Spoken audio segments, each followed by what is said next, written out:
आता तुम्हाला गेलेत असाल आपण, बरोबर आहे. वाच्य परिवर्तनम हा घटक अभ्यासला आहे, पूर्ण अभ्यासला नाही. आपलं काय झालेलं आहे या ठिकाणी, कर्तृवाच्य, कर्मवाच्य, भाववाच्य, बरोबर आहे. यामध्ये काय काय महत्त्वाचं, कोण काय कुठल्या विभक्तीत येतो, किंवा कर्तृवाच्यचे पोटप्रकार, सकर्मक आकर्मक, याचा अर्थ, याची उदाहरणं, आता कारिका आपण अभ्यासली आहे, बरोबर आहे की नाही. आता त्या कारिकेचा अर्थसुद्धा मी समजावून दिलेला आहे. खाली तुम्हाला काय करायचं आहे, कर्तृवाच्य, कर्मवाच्य, भाववाच्य, बरोबर आहे. हे सुद्धा मी तुम्हाला गेल्या वेळेला काय केलेलं आहे, समजावून दिलेलं आहे. तरीसुद्धा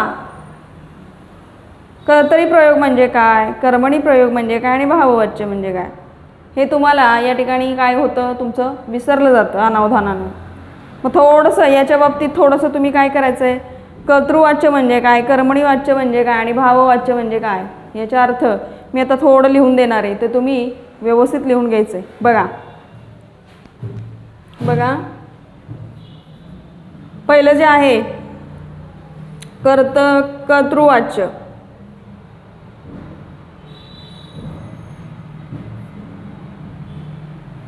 पहिला प्रकार जो होता कर्तृवाच्य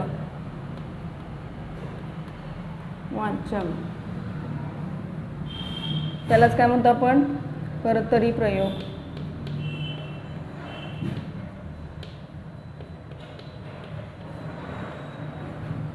बघा, या प्रयोगामध्ये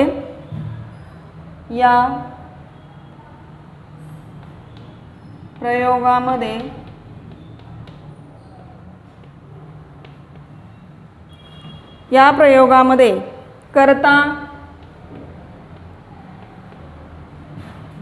प्रथमा विभक्तीत असतो.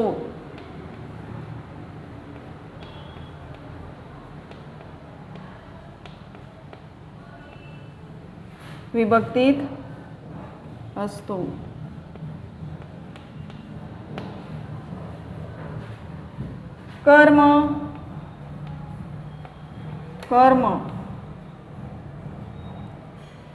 द्वितीयेत असते. कर्म द्वितीय विभक्तीत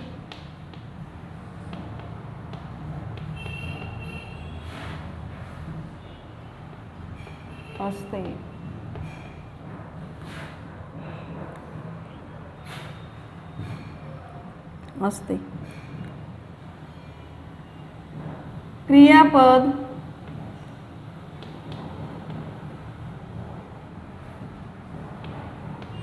कर्ता व कर्म यांच्याप्रमाणे चालते.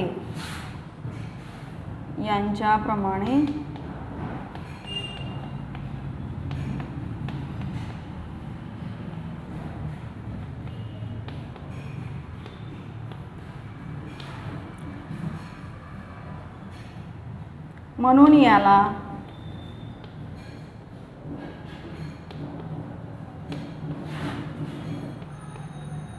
कर्तृवाच्य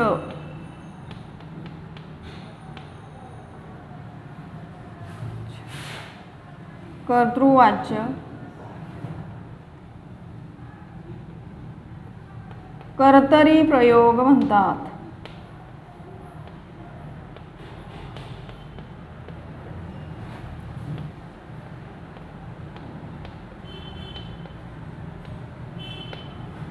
उदाहरण बघा, उदाहरणार्थ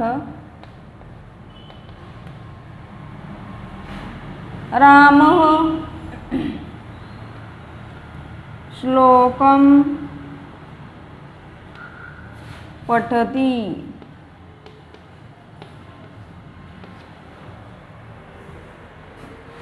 कळलं का इथपर्यंतचा भाग? या प्रयोगामध्ये कर्ता प्रथमा विभक्तीत असतो, कर्म द्वितीय विभक्तीत असते, क्रियापद कर्ता व कर्म यांच्याप्रमाणे चालते, म्हणून याला कर्तृवाच्य कर्तरी प्रयोग म्हणतात. उदाहरण रामः श्लोकम पठती. कळलं? आणि गेल्या तासाला आपण सकर्मक आणि अकर्मक, बरोबर आहे की नाही, सकर्मक ज्यामध्ये सकर्मक कर्तरी, हे कर्ता कर्म आणि क्रियापद या तिन्ही घटक असतात म्हणून त्याला सकर्मक कर्तरी. अकर्मक कर्तरी म्हणजे कर्म ज्या वाक्यामध्ये नसतं, सारिका लज्जते, बालक उत्तिष्ठती, ही आपण उदाहरणं त्यामध्ये पाहिली. त्या उदाहरणांमध्ये कर्म नाही म्हणून अकर्मक कर्तरी म्हणजे कर्तृवाच्य. बरोबर आहे. हे झालं कर्तृवाच्य. आता कर्मवाच्य. दुसरा प्रकार जो आहे तो आहे कर्मवाच्य.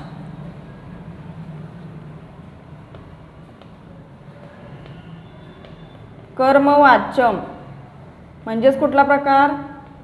कर्मणी प्रयोग. व्यवस्थित लिहून घ्यायचं आहे, परत परत मी काही देणार नाही. कर्मणी प्रयोग. आता या कर्मणी प्रयोगामध्ये कर्ता हा तृतीयेत असतो, कर्म हे प्रथम येत असतं, लक्षात घ्या. या प्रयोगामध्ये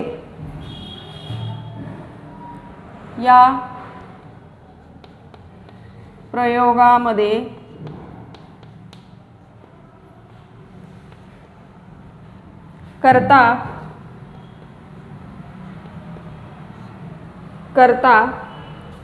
कुठल्या विभक्तीत असतो? तृतीय विभक्तीत असतो. कर्ता तृतीय विभक्तीत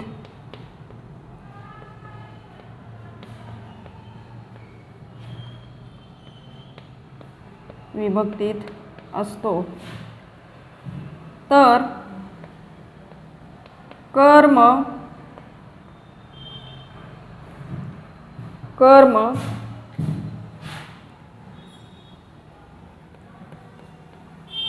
प्रथमा विभक्तीत असते.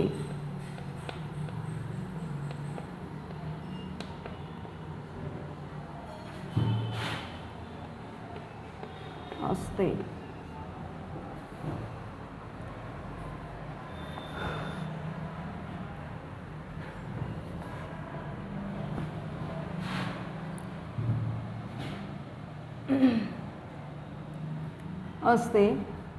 क्रियापद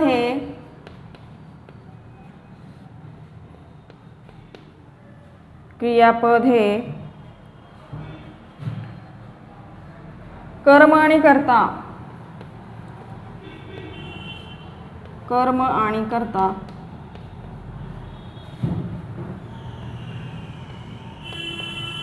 यांच्याप्रमाणे चालते.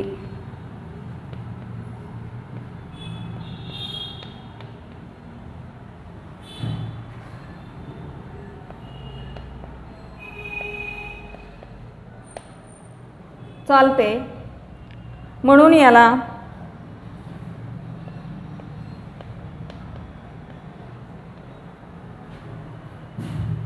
याला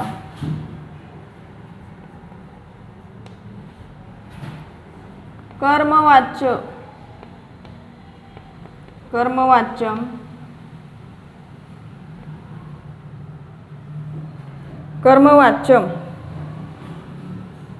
कर्मणी प्रयोग म्हणतात. कर्मणी प्रयोग.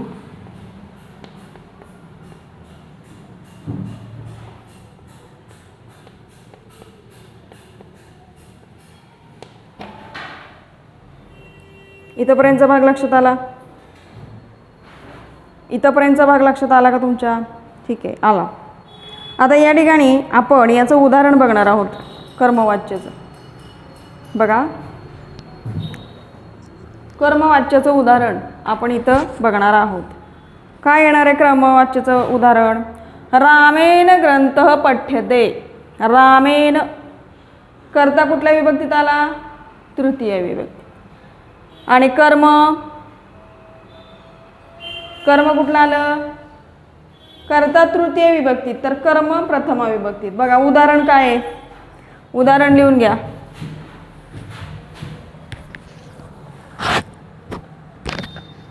उदाहरण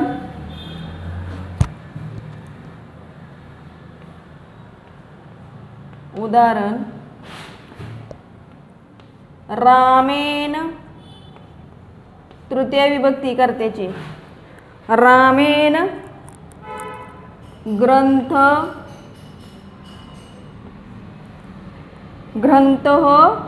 पठ्यते. बघा कळतंय का आपल्याला काय करायचं आहे ते.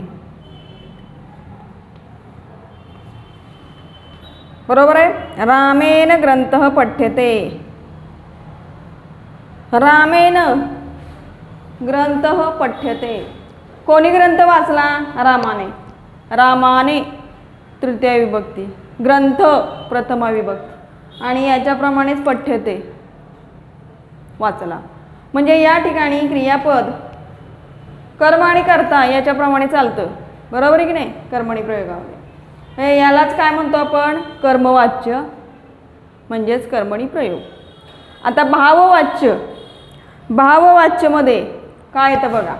आता भाववाच्य इथं मला जागा पुरणार नाही म्हणून मी वरती लिहित आहे. भाववाच्य तिसरा प्रयोग. भाववाच्य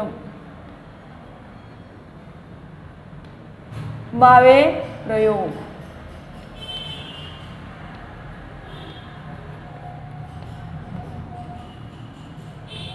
कशाला म्हणायचं भावे प्रयोग? काय भावे प्रयोग म्हणजेच काय? भाववाच्यम, त्याला संस्कृतमध्ये नावे. भाववाच्यमचा अर्थ काय होतो? तर ज्या प्रयोगामध्ये कर्ता कर्म याला महत्त्व नसतं तर कशाला?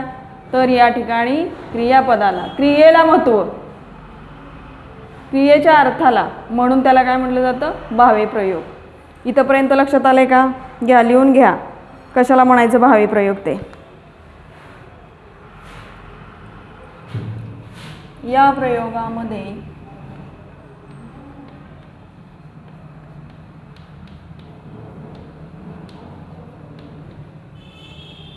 या प्रयोगामध्ये कर्ता महत्त्वाचा नाही, कर्म महत्त्वाचं नाही, तर क्रियापदाचा अर्थ म्हणजेच क्रिया महत्त्वाची मानलेली जाते. म्हणून याला या ठिकाणी काय म्हटलं जातं? भावे प्रयोग, भाववाच्यम असं म्हटलं जात. बघा या प्रयोगामध्ये कर्ता व कर्म हे महत्त्वाचे नसतात.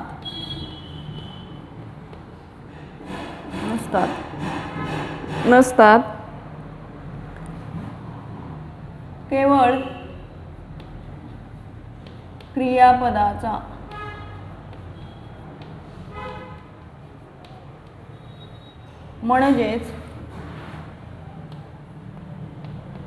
म्हणजेच क्रियेचा अर्थ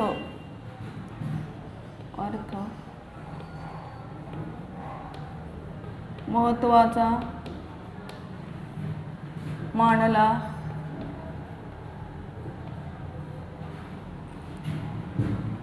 जातो. क्रियेचा अर्थ महत्त्वाचा मानला जातो. या ठिकाणी क्रियेचा अर्थ महत्त्वाचा मानला जातो. क्रिया म्हणजेच भाव,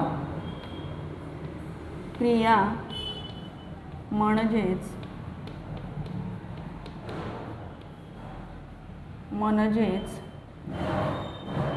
भाव.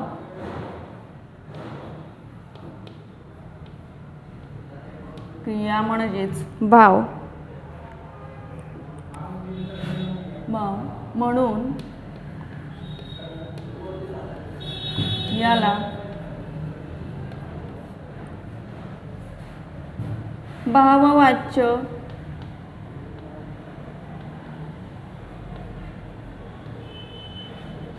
भावे प्रयोग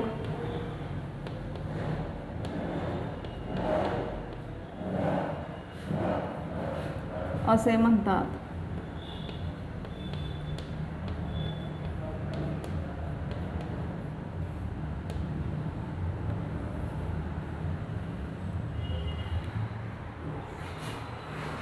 बघा या ठिकाणी भाववाच्यम भावे प्रयोग. या प्रयोगामध्ये कर्ता व कर्म हे महत्त्वाचे नसतात. केवळ क्रियापदाचा म्हणजेच क्रियेचा अर्थ महत्त्वाचा मानला जातो.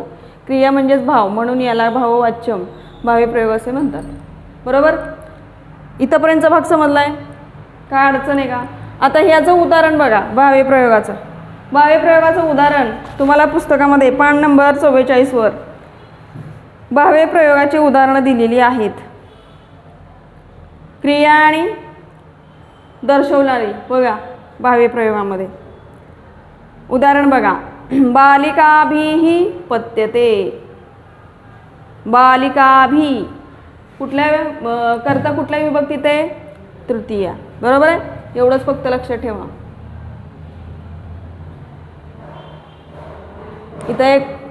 इथं एक गोष्ट समाविष्ट करायची राहिली आहे की भावे प्रयोगामध्ये कर्ता हा नेहमी तृतीय विभक्तीत असतो. एवढं फक्त इथं पाहिजे.